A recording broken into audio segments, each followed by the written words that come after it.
Putin के सबसे secret गोदाम का गेट खुलता है और फिर सामने नजर आता है पुतिन का सबसे खतरनाक हिटमैन, जो इससे पहले छुपा कर रखा गया था। इस हिटमैन को करीब से देखिए। इस हिटमैन में लगी 2 लाइट जल जाती हैं और फिर शुरू होता है इसका ऑपरेशन।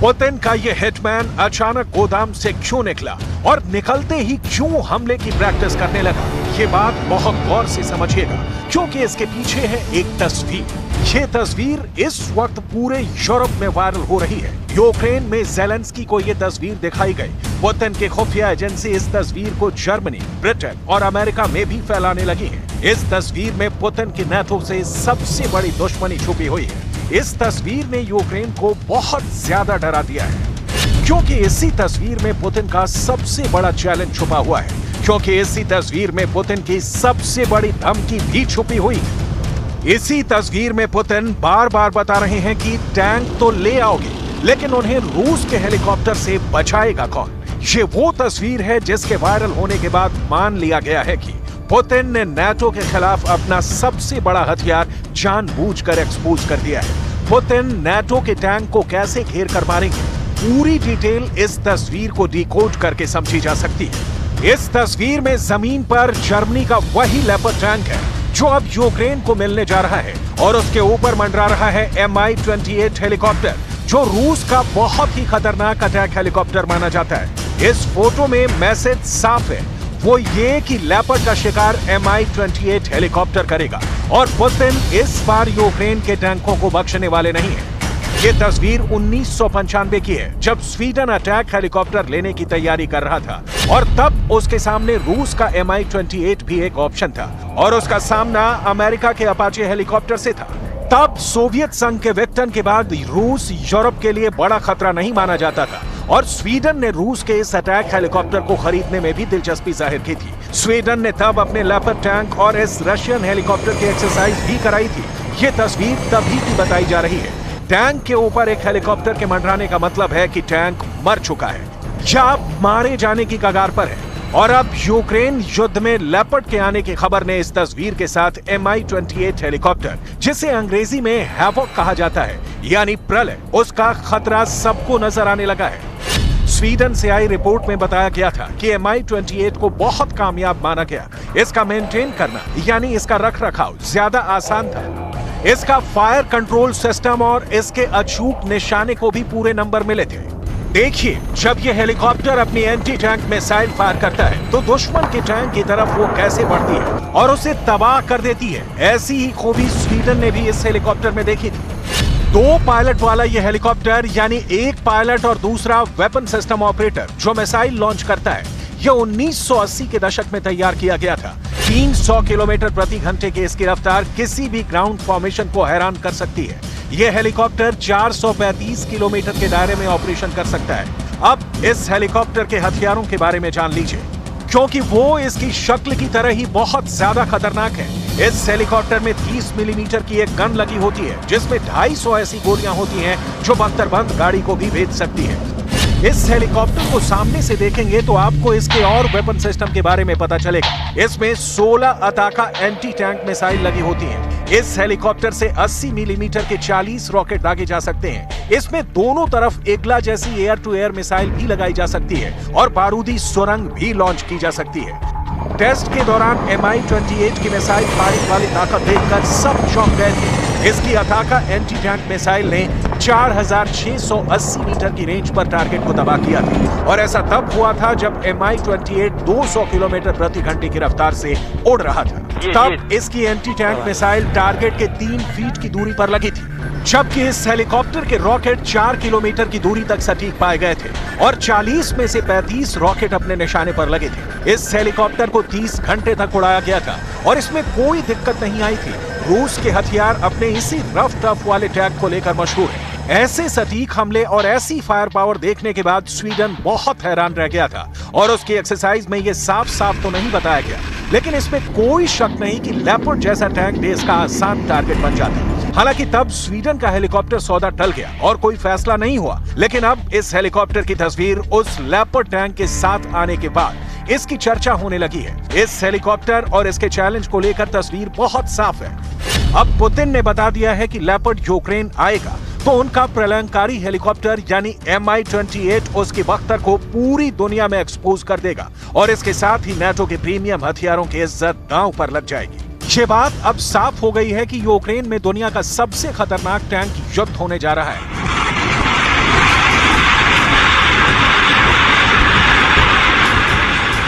और फरवरी में ही ऐसी लड़ाई देखने को मिल सकती है कि पूरी दुनिया चौंक जाएगी। इस वक्त यूक्रेन के रिजल्ट को 3 फ्रंट के नजर से देखना जरूरी है। पुतिन खेरसॉन हार चुके हैं, लेकिन इसके बाद पुतिन सोलेदार जीत चुके हैं और अब पुतिन को पूरा डॉनबास बचाने के साथ साथ पश्चिमी यूक्रेन पर भी चढ़ाई करनी है। यही पुतिन का फैसला है, यही पुतिन का इरादा है और यही पुतिन ने ठान लिया है। इसके लिए पुतिन ने बड़ी रणनीति बनाई है, क्योंकि अब जाहिर है कि टैंक अब यूक्रेन में बहुत ही खतरनाक युद्ध के लिए सबसे बड़ा हथियार बनने जा रहा है। टैंक ही वो मशीन है जो अब यूक्रेन के युद्ध का फैसला करेगी। इसीलिए पुतिन ने अपनी आर्मी कमांड को लेकर जो बदलाव किया है उसका सेंटर पॉइंट टैंक युद्ध ही है।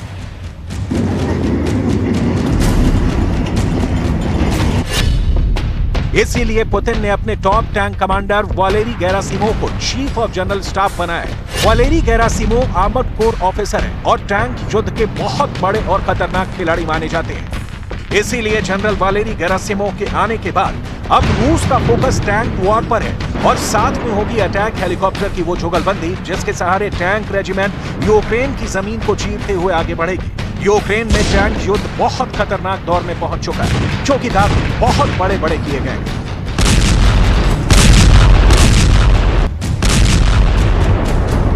यूक्रेन का दावा है कि वो रूस के 3000 से ज्यादा टैंक तबाह कर चुका है। इस दावे की पुष्टि स्वतंत्र स्रोत से नहीं की जा सकी है। वहीं युद्ध से पहले यूक्रेन के पास करीब 2000 टैंक थे और अब नौबत ये आ चुकी है कि ज़ेलेंस्की को नाटो से टैंक लेने पड़ रहे हैं। ये बात साबित करती है कि रूस ने यूक्रेन की टैंक वाली ताकत पूरी तरह खत्म कर दी है और अब ज़ेलेंस्की पूरी तरह अपनी आर्टिलरी यानी तोपखाने पर निर्भर है। इसलिए कह सकते हैं कि ज़ेलेंस्की की टैंक वाली ताकत पूरी तरह खत्म हो गई है और उनकी नजर अब नाटो के 2 टैंक पर है जो उनको जल्दी ही मिल सकते हैं। ये बहुत फुर्तीले हैं, बहुत घातक है। हमला ऐसा करते हैं कि टारगेट को हिलने का मौका नहीं मिलता। लेपर्ड को आप देख चुके हैं। Найважливіших елементів це танки. Сучасні західні танки, про постачання яких ми домовляємось з партнерами. Я дякую всім, хто вже ухвалив відповідні рішення. Я дякую пану президенту Європейської ради Шарлю Мішелю, який був сьогодні в Києві, який дуже чітко закликає Європу.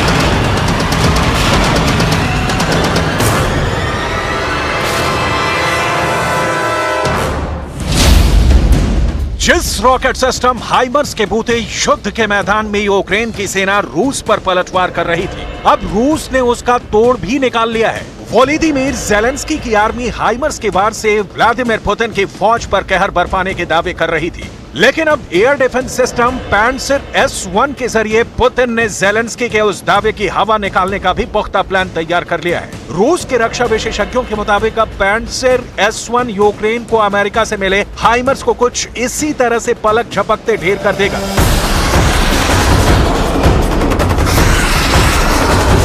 यूक्रेन के युद्ध में ज़ेलेंस्की की सेना अगर करीब 1 साल से टिकी है तो इसमें अमेरिका के हाइमर्स का भी बहुत बड़ा रोल है। इसकी ताकत से आपको आगे वाकिफ कराएंगे। अभी आपको रूस से आई सबसे बड़ी खबर बताते हैं।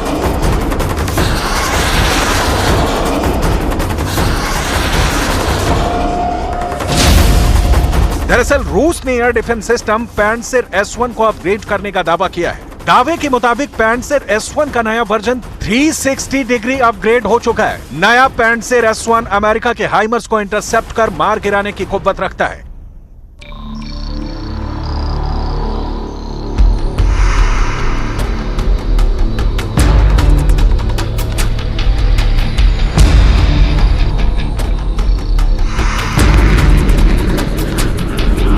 इससे पहले यूक्रेन दावा करता रहा है कि रूस की सेना में हाइमर्स का ऐसा खौफ है कि इसे देखते ही पुतिन की आर्मी की सांसें अटक जाती हैं।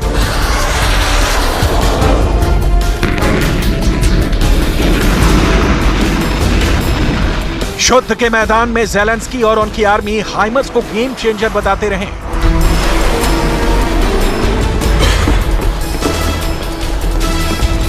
ऐसे में पुतिन इसकी कार्ड तैयार करने के लिए बेकरार थे और अब रूस के रक्षा विशेषज्ञों के मुताबिक रूस ने हाइमर्स का तोड़ भी तैयार कर लिया है।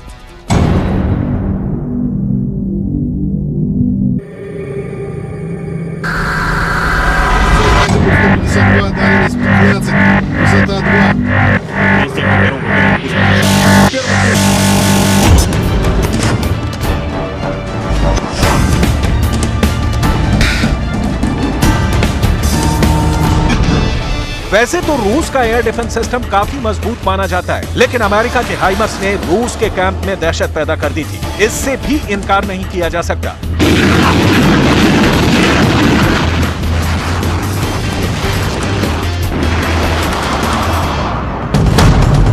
लेकिन अब रूस ने उस खौफ को मिटाने का हथियार भी तैयार कर लिया है। रूस के रक्षा मंत्रालय ने इसे लेकर ये वीडियो भी जारी किया है, जिसमें रॉकेट लॉन्चर कमांडर के दावे के मुताबिक पैंट्सिर S1 मिसाइल सिस्टम अब काफी अपग्रेड हो चुका है।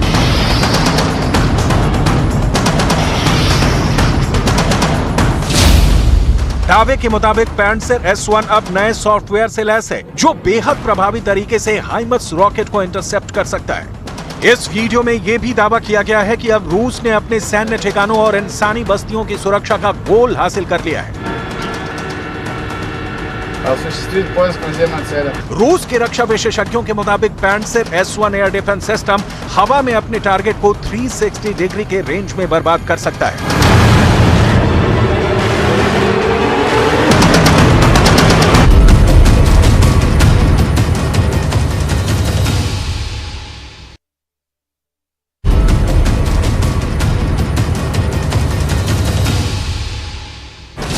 पैंट्सिर S1 ड्रोन, हेलीकॉप्टर, MLRS और लड़ाकू विमानों को भी तबाह कर सकता है। पैंट्सिर S1 आवाजाही के दौरान भी अपने टारगेट को निशाना बनाने में सक्षम है। खबरें ऐसी भी हैं कि रूस ने इस एयर डिफेंस सिस्टम को यूक्रेन में भी तैनात कर दिया है, ताकि यूक्रेन के ड्रोन, रॉकेट, हेलीकॉप्टर और फाइटर जेट को ढेर किया जा सके।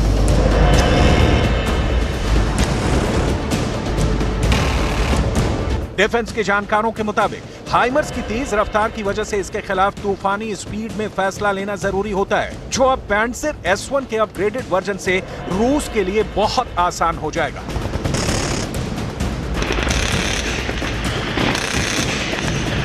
हाइमर्स को मार गिराने के लिए पैंट्सिर S1 के सॉफ्टवेयर में बदलाव पर काम बेहद तेजी से हो रहा था। इसे लेकर खबरें भी आती रही हैं, लेकिन अब रूस ने इस पर पक्की मुहर भी लगा दी है।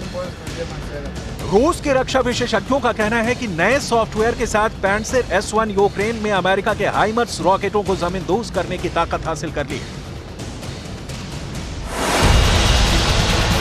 अभी कुछ दिन पहले ही मॉस्को में कुछ रक्षा और प्रशासनिक इमारतों की छत पर पैंट्सिर S1 एयर डिफेंस सिस्टम तैनात करने की तस्वीरें सामने आई थी। दावे और तस्वीरों के मुताबिक तो पुतिन के निजी आवास के छत पर भी पैंट्सिर S1 एयर डिफेंस सिस्टम को तैनात किया गया है। इन तस्वीरों से अटकलें इस बात की लगने लगी कि ज़ेलेंस्की की फौज अब रूस की राजधानी पर हमला कर सकती है। हालांकि इन तस्वीरों से पैंट्सिर S1 के अपग्रेड होने की तस्दीक भी हो रही है। इसकी खूबियों की बात करें तो पैंट्सिर S1 30x30 साइज के ड्रोन को गिराने के लिए आसमान में क्रूज और बैलिस्टिक मिसाइलों, हेलीकॉप्टर, लड़ाकू विमान और MLRS को भी तबाह कर सकता है। पैंट्सिर S1 को थर्मल इमेजर से भी लैस किया गया है, ताकि एंटी एयरक्राफ्ट गनर टारगेट से जुड़े विस्फोटकों का भी अंदाजा लगा सके। पैंट्सिर S1 एक साथ 10 से भी ज्यादा टारगेट का पता लगा सकता है। पैंट्सिर S1 2 एयरक्राफ्ट तोपों से लैस है, जिनमें अधिकतम 5000 राउंड प्रति मिनट गोले बरसाने की ताकत है। इसमें जमीन से हवा में मार करने वाली 12 मिसाइलें भी हैं। इसमें कोई शक नहीं कि रूस का एयर डिफेंस सिस्टम पूरी दुनिया में अव्वल दर्जे का है। खुद पुतिन ने एक दिन पहले ही इसे लेकर क्या कहा था, वो गौर से सुनेंगे तो आपको बहुत बड़ा मैसेज मिल जाएगा। Практическая боевая работа показывает, что ПВО России одно из лучших в мире. Я уже говорил, что вот то, что США производят, скажем, ракеты к системам Patriot, у нас в стране таких ракет производят в 3 раза больше, даже больше, чем в 3 раза. А что касается ракет ПВО в целом разного назначения, российское производство сопоставимо со всем мировым производством. Ну, кроме всего прочего, конечно, и сами системы современные и надежные. Но, тем не менее, конечно, все бывает, но в целом система работает исправно. पुतिन ने रूस के एयर डिफेंस सिस्टम का आकलन करने के बाद ये बातें कही, जिसका मकसद जेलेंस्की से ज्यादा जो बाइडेन और नेटो देशों को वार्न करना था। पुतिन ने सीधे अमेरिका का जिक्र करते हुए यह भी कहा कि उनका देश एयर डिफेंस के लिए अमेरिका के मुकाबले 3 गुना ज्यादा मिसाइलों का निर्माण कर रहा है, जो इस बात का सबूत है कि रूस का एयर डिफेंस सिस्टम दुनिया में सबसे भरोसेमंद और आधुनिक है।